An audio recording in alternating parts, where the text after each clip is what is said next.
কি ঠান্ডা পড়লো।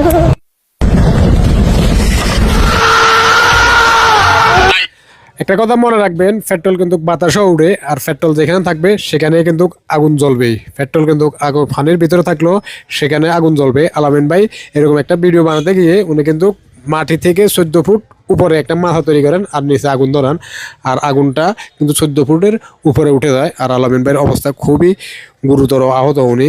এই সাথে সাথে কিন্তু একটা পুকুরে লাফ দেন, তারপরও ওনার পায়ের কিছু অংশ পুড়ে যান। উনি কিন্তু বর্তমানে ঢাকা একটি হাসপাতালে চিকিৎসাধীন অবস্থায় রয়েছে। তো যারা এই সমস্ত ভিডিও বানান, আমি বলি যথেষ্ট সাবধান ভিডিও বানাবেন। আর এই সমস্ত আগুন নিয়ে ভিডিও বানানোটা আমি মনে করি এই একদম ঠিক না।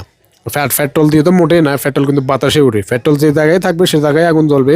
সর্বপ্রথম আপনার সেফটি, এটা আপনাকে মানতে হবে। ধন্যবাদ। ভিডিওটি বেশি বেশি শেয়ার করবেন। আসসালামু আলাইকুম।